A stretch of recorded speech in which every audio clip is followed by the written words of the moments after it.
I'm just going to make a small point which I think I didn't emphasize well enough.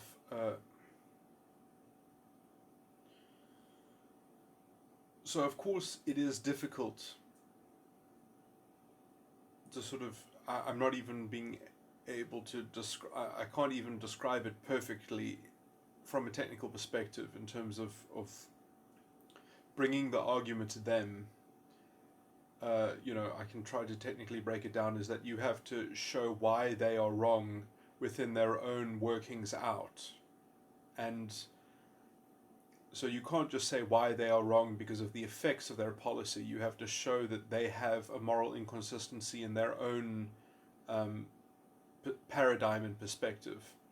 Or you have to show how it's just so muddled and convoluted and how it conflates things that cannot be conflated and still be considered a kind of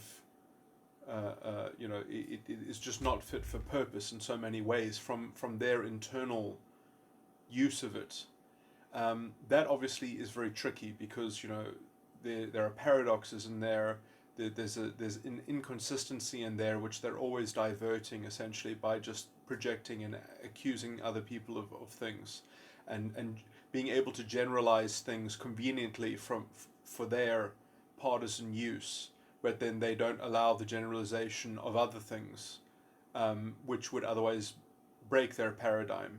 So it's a very like from an intellectual perspective, it's a hideous kind of gainsaying, and it's fundamentally filled with double standards. It doesn't even operate if it doesn't have use of its double standards. And a lot of these things that I'm saying, they can't be laboriously laid out like I am because that's not going to cut it in terms of political rhetoric. But you can just sort of hammer home specific sort of phrases like double standards, and then you make the illustration based on something that they've just claimed or something that they've just said, where you are literally saying, well, when you say this, how is that different from when supposedly other people do this? Like I don't agree with that other thing in the other hand, but they're both blanket generalizations. They're not fit for they're not even worth considering.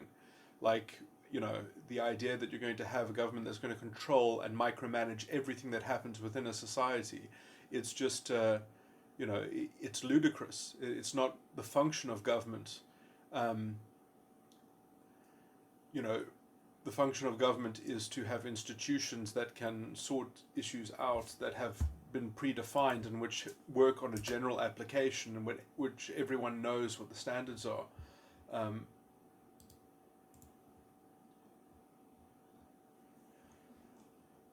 but the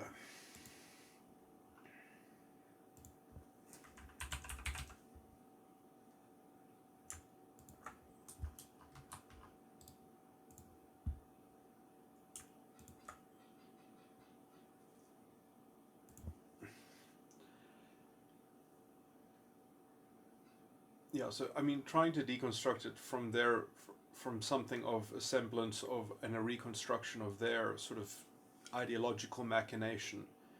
That somewhat needs to be the subtext of the things that you say about them, and then or using things that they've just said and showing how it rationally breaks down. But or just making okay, sorry. So obviously that is a very complicated sort of set of things to get into. It's hard to kind of weigh into that, and it is perhaps more effectively done by essentially just focusing on the law itself. So, how their ideology is affecting the rule of law and the form of law.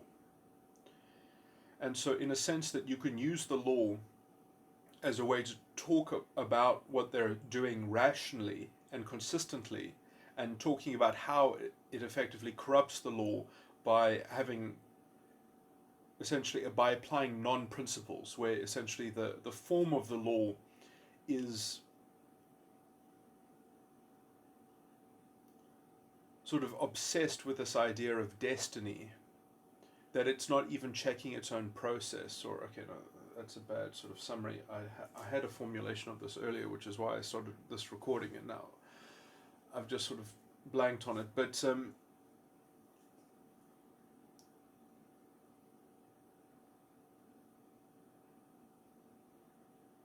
and you can talk about their instrumentalization of the law and of principles and of the people themselves and their constitutional rights, because they have given it to themselves to treat people and the law itself as an instrument to their ideological obsession with identity fairness, which locks us all into history instead of looking at things in the actual practical scenarios and circumstances and possibilities that exist in the present. That is just essentially carted aside and seen as secondary because of an ideological obsession, essentially, with something which is even fundamentally fabricated, like the black experience. I mean, it's absolutely crazy. I mean, that doesn't even make sense unless you're going to say that essentially black plutocratic corrupt elites aren't part of the black experience, or are somewhat, that they are honorary given some other designation. The whole thing sort of it falls apart in how it even tries to keep track of everything within this kind of monolith of everyone has to be on the right side of the right identity, that everyone has to, and even the law itself. Again, I'm getting into things that are probably not that easy to, I mean, these are not the actual things that you would say in political rhetoric, but you would focus on very sort of conservative things in which you can substantiate it, in which you can almost use particular circumstances as a case study, and then that is when you can say, like, so you sort of, you make a moral claim as to the corruption of the law that is going on, which is facilitating also real corruption in the state, and then you can talk about how their ideology forces them to do this, essentially, and how they can't get away from it. And you can just sort of, you can make these sorts of case studies where you look at, well, we can look at the history of this kind of law and the impact that it's had in this country, and how it has essentially destroyed the fabric of a multiracial society that is premised in a non-racial paradigm and morality and culture. I mean, it has fundamentally obstructed that.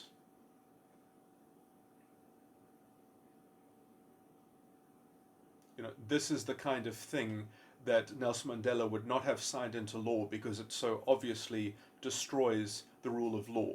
It doesn't accord with the principle of the rule of law.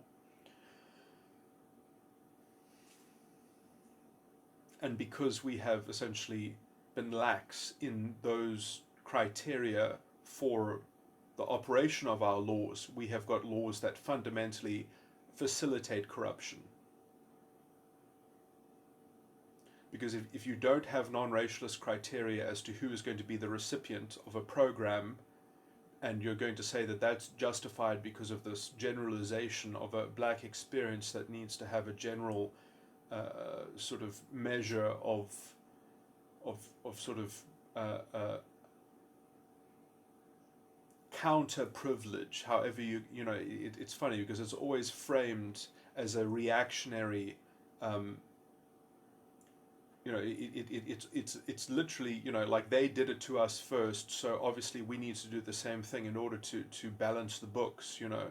That's the rationale. It's this very retributivistic generalization that only works if you really believe that the identity itself is canonical, that it is essentially an a priori category of metaphysic, and that you have to respect its destiny as a racial, kind of vehicle for history. They've essentially completely broken down the concept of humanity into these into being owned by these identity categories,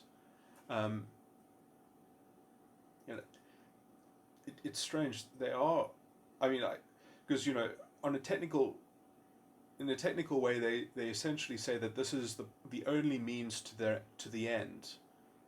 But essentially, in if you employ these kinds of means towards their supposed end, I mean, their end is not non-racialism. And as soon as they actually start getting into the process, they're very, culturally things shift, and then they're very clear that no, we're not trying to do this to bring non-racialism at the end. It's so that we can make people look out to be separate and equal. We're going to, this is how we can still call it equality, but it's going to sort of, we're going to be forever separated.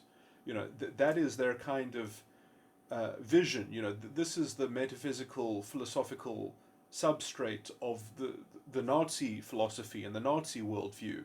Because once you have these categories of identity which actually own all the moral consideration, and you can only get a bit of that moral consideration so much as you are properly representing whatever imbalance or whatever,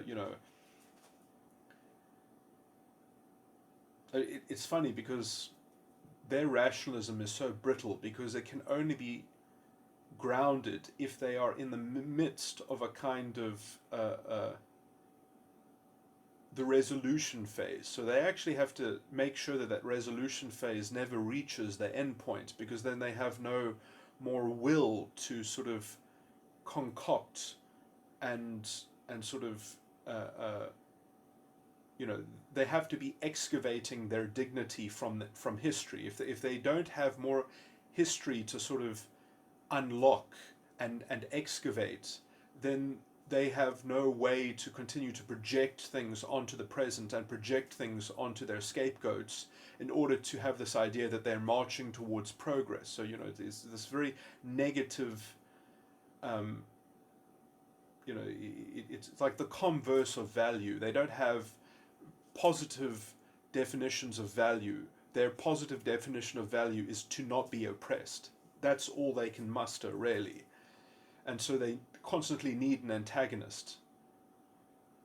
And so their own, form of law, their own corruption of the state, essentially can just continue doing whatever it's doing, because it can just continue to beat that same war drum that it's the people in the out group, and then they never have to look inwards because there was nothing inwards in the first place, because it's fundamentally an ideology of irresponsibility, of unaccountability, that they are the ones conditioned by these historical forces. And they need someone that's going to redeem their identity. And so, once you've got that totalitarian formula, essentially, that device that's already functioning in culture, you've essentially already created the call for the Führer principle, which has, it has cultural currency in the current time. I mean, you can see this in all across the identity. This is the same in the Democratic Party in America. But especially so even in South Africa. I mean, the Democratic Alliance, for instance, even kowtowed to this kind of cultural norm, which, I sometimes I'm very worried about the Democratic Alliance's internal principles, let's just say, or regulations, because if you tell people that they are not allowed to make the party look bad in terms of the general public, that's a generalized heuristic right there. It's not really quite principled. They're not say, if you breach these principles or appear to breach these principles and not be able to substantiate or defend yourself, it's not really a stricture that has, like, you can have stronger, let's say, rules that than just the law of the land. For a private organization, for a political party, you can have your own standards. But when those standards are merely just kind of, referencing generalizations, because if you actually took the right line against this kind of stuff, it would be very unpopular to a certain section of the population which has bought into this disgusting philosophy, and they would make a lot of noise. They would make a lot of light. Um, they would really malign, and they would find excuses, and they would make and they would try to make you look bad, and in which case the party would say, well, based on that, you have brought the party into disrepute. This is not anyway. That's a bit of a tangent, but anyway, I was going to go on to say that Musi Maimane, for instance, his great failure in his ideological sort of mashup was essentially just falling into the cookie cutter sort of into this modern ANC kind. I mean, he was pandering to the electorate in the same way that the ANC panders to their electorate, in terms of how he was trying to canvass support. It was very problematic. I mean, if you want to talk about dog whistles, which the identity politics people are constantly accusing people of producing, most of them are quite explicit, essentially, about their racialist agenda in terms of how they are focused on endorsing the promotion of getting the identity endorsement and representing the promotion of the identity to bring justice to the identity. Musi Maimane was not so explicit about his affiliation with identity politics. He was trying to sort of create a broad church between people who are ideologically disparate. Let's just, I mean, I guess, in terms of the people that are conscious about how pernicious identity consciousness is and identity politics is, that's not such a, well, I mean, that is something of a silent majority, perhaps. They can sort of intuitively, on some level, they can sense when people are kind of trapped in some kind of rationalized projection of reality and sort of always trying to sort of react against some kind of identity antagonist, which is part of the system against them or whatever. But anyway, the point that I'm making is that, Musi Maimane was basically, blowing these dog whistles, that he would be the champion of the identity, of everyone's identity somehow, which is somewhat almost the ideal of the proto-fascist ideal, in that you will bring balance to the identity matrix, that you'll just sort of, but essentially it's the same thing as any kind of strongman leader, is that they will offer the paternalism that the state requires and that the identity requires, and that they are the client of the identity. That is somewhat the Führer principle in a nutshell. Usually, the reason why Hitler called the proto-fascist ideology wing of their support, which is a kind of indirect wing of support for blatant totalitarian fascism, he called them useful idiots, because they spread the fascistic conception of society. They spread this idea that if people are not endorsed by the identity, and they aren't the client for promoting the identity, that they're not worth listening to. But as soon as you start getting into that kind of rhetoric in politics, you fail as badly as Musi Maimane did, because the state can only serve one master. And it essentially leads you more and more and more into overt chauvinism for a particular identity. There's only one that can rule them all,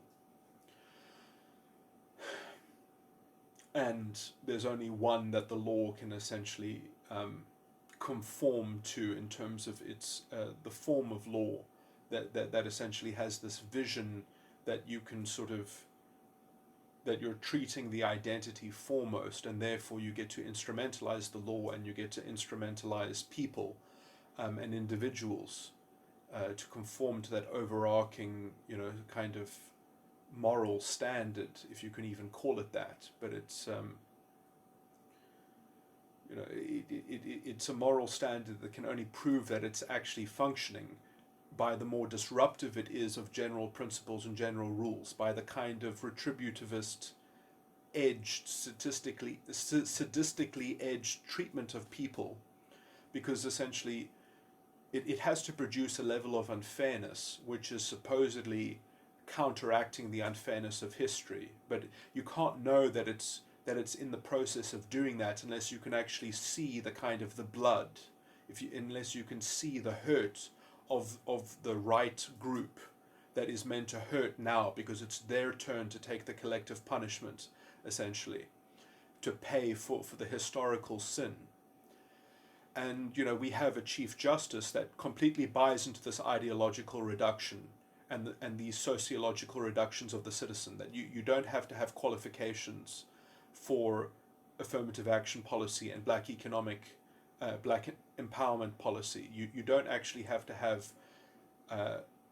non-racialist criteria to make sure that you're actually ameliorating a disadvantage. It's just assumed that if you have that identity, you have a generalized disadvantage because the disadvantage fundamentally attaches to the identity and not to the individual. That is what they've got on a kind of metaphysical, a priori philosophical axiom that they've bought into. And so the idea is that it doesn't matter even if the evidence doesn't yet exist that they are correct. It is destined to be seen that no one else who tries anything else will be able to do the same job of justice, because they have it's a different intended target. Their target is the category of their identity that they want justice for. It's not justice for the individual. And in fact, the only way to do their form of justice is to deprive the individual of what is properly known as social justice. The social justice that is spoken about in the Constitution is a non-racialist social justice. Being able to instrumentalize people in order to deploy a racialist policy of group designation. I mean, it's atrocious that has happened in the new South Africa, which we must regard as having already demised. The question is that can it be resurrected? And it will only be resurrected if these points are taken up and we say that, look, we can't challenge these legally because the Chief Justice himself is an ideologue of this ilk, and he is essentially helping to facilitate the corruption of the government, which is given cover by this ideological, moral Ponzi scheme, or whatever you want to call it. It's the best friend of any kind of plutocratic system that you can imagine. Therefore, the only solution is not to go to try and rail at power through the courts. The only solution is to appeal to the people and to ask them for a political solution to the corruption of the law. And so it's a kind of educational campaign.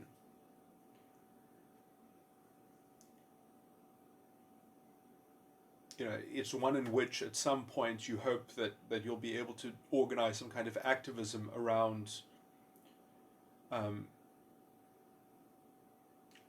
some activism against the unconstitutional legislation that is the Promotion of Equality Act, which could rather be called the Promotion of Identity Consciousness Act,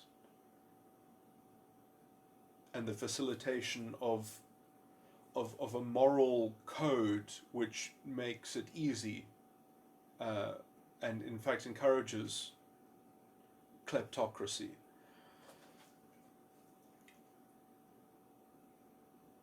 Which would be aided if we actually had an idea of what affirmative action would look like in terms of how the Constitution is framed. So I still think it would be good to have an idea of what affirmative action would have looked like and the kind of things that it would take, and I went into that in the other recording, so I'm not going to rehash that.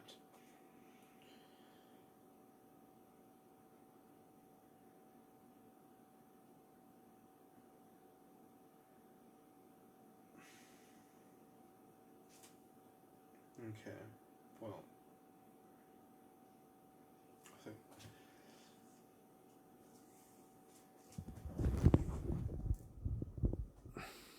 I think I do always wish that I could think of all the little small examples that I come up with in terms of specifically sort of creating a focal point of sort of impertinent or very useful questions that show the weird kind of laxity and the weird kind of oversimplification that that is depended on in order to engineer this kind of corruption.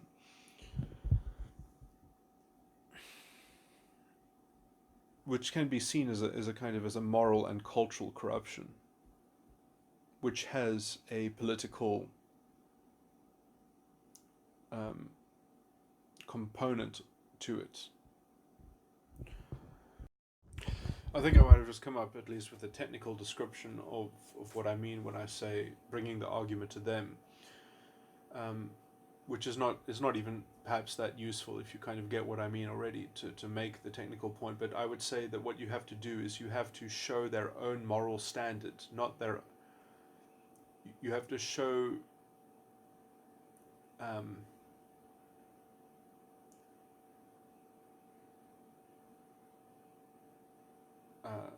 A moral defect in their own moral standard, or you have to evidence and sort of surmount that rhetorically, and then you have to defend that. So you have to create moral questions around their own moral standards, and then you have to make those questions stick, and that doubt loom over them, and then you have to defend that line effectively. And then what you say about them, about the effects of what their ideology does, then that starts to become pertinent instead of just this kind of intellectual, non-intersecting, kind of fight. Because if your ideology, if liberalism is not the one that is capable of actually dislodging them in their own sort of field, right? It looks like that you've just kind of vacated the arena.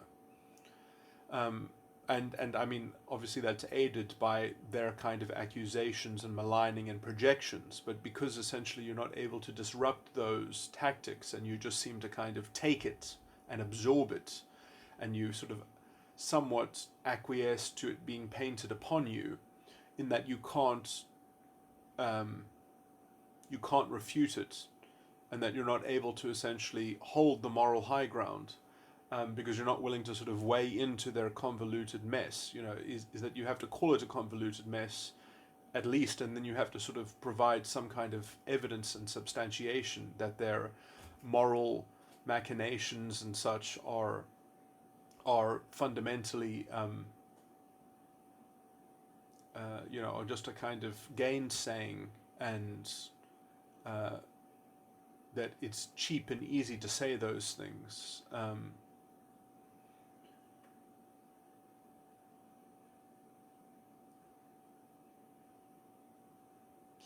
mean, I actually, I guess, I don't know enough detail. Perhaps it would also probably be good to actually look at, let's say, attempted exchanges and skirmishes and things like that, and to sort of deconstruct that, and talk about the kind of the mismatch in the rhetoric, and the kind of and opportunities that were lost, perhaps, or points that could have been articulated better, or in terms of finding the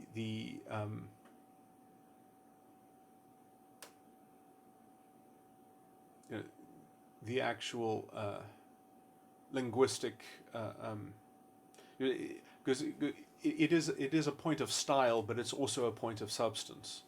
Is that one can perhaps even have the right kind of attitude, but to sort of sort in all the things that they're convoluting and to find the particular content which would be advantageous to raise as a kind of as a disruptive,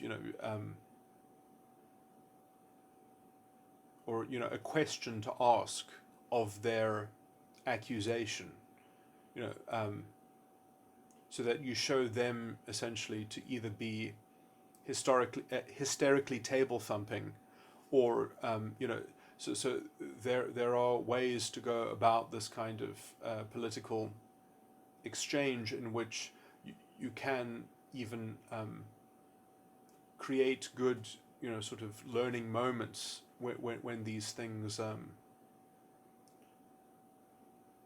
terms of how these worldviews match up against each other, and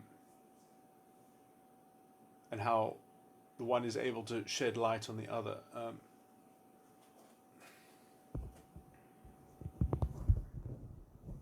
And that also, means strategically making the right kind of concession, and putting on the right qualification to that concession. If you want to treat, sort of get into their head, get into their ideology, and wade into it, and then say, it's disgusting that you can just sort of project something that happens onto everyone, and that you're going to get the law to do that as well, because of your specious argument, because of your specious hysterical complaining. You're going to just make the state conform to your prejudice. That you're going to institutionalize prejudice and say that if anyone doesn't go along with that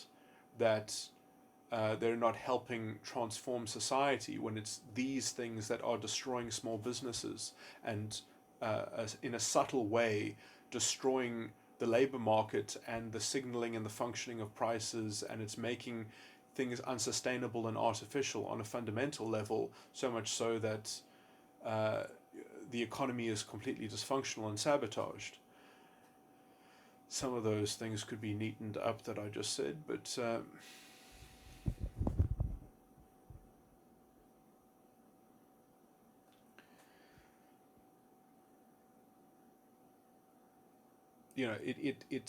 it comes in all back to essentially establishing a central polemic that you can repeat and say in a simple way, and it's going to sound almost provocative, and it's going to sound uncomfortable in the simple formulation that until we reform affirmative action and effectively until we remove this kind of affirmative action that exists at the moment, we're always going to have a sabotaged economy. We need South Africans to unite around, bringing principles back into the law and bringing constitutional rights back to the people, because it's this form of affirmative action that effectively facilitates wholesale corruption and kleptocracy. And then when you're attacked, you defend and you say, I'm not saying that affirmative action is in principle wrong. I'm saying that this form of affirmative action is all wrong. It's unprincipled completely. Why don't we have qualifications? Why don't we have a single provider of affirmative action, so that it doesn't destroy small businesses that can't obviously manage having to deal with this kind of racialist regulation? Only big companies will be able to absorb this, will be able to put up with head hunting and looking for tokens and treating people like tokens, which that doesn't even help transformation. Where government could be providing the kind of affirmative action to assist people with obtaining skills and trying to ameliorate whatever mismatch there is between employees and employers. Targeted projects which are specific and which target specific disadvantages. They're not just general subsidies or something like that, which are fundamentally unsustainable. They're actually doing the work of transformation and development. And once they have done that work, they stop applying to the particular individual because they've actually been uplifted.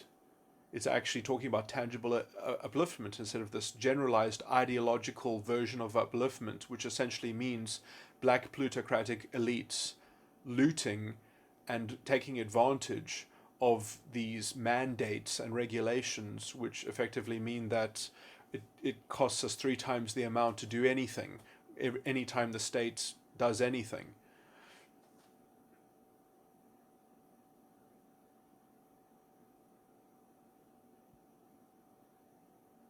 So that there's less money to actually go towards things that would be useful, like improving the standards of primary and secondary education, which also needs a lot of labor reform. We need to somehow break the teacher unions and things like that, because the amount of money, the amount of resources that the state spends on education and the quality that we get is just, it's deplorable.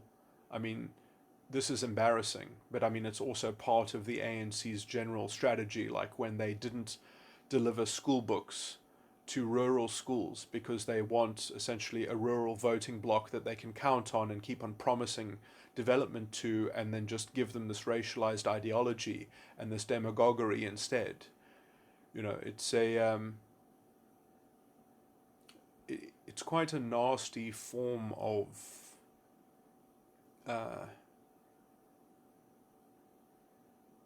cynical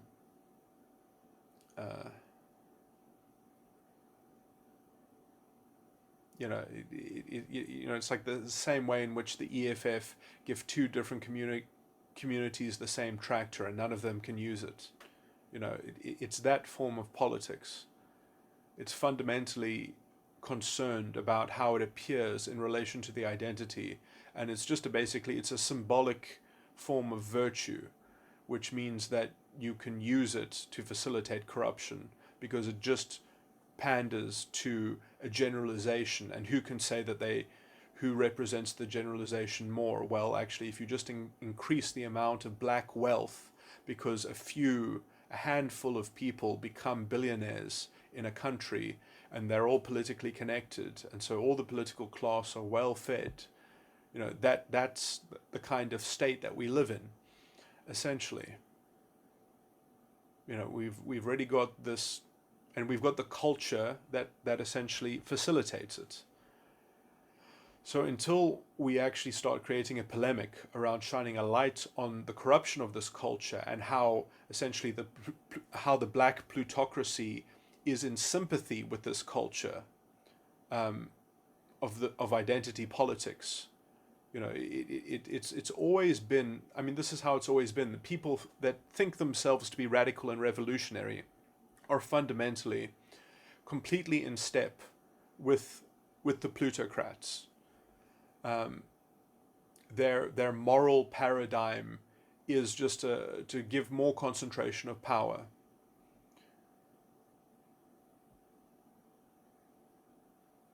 To give more ad hoc administration over affairs, to set up kangaroo courts,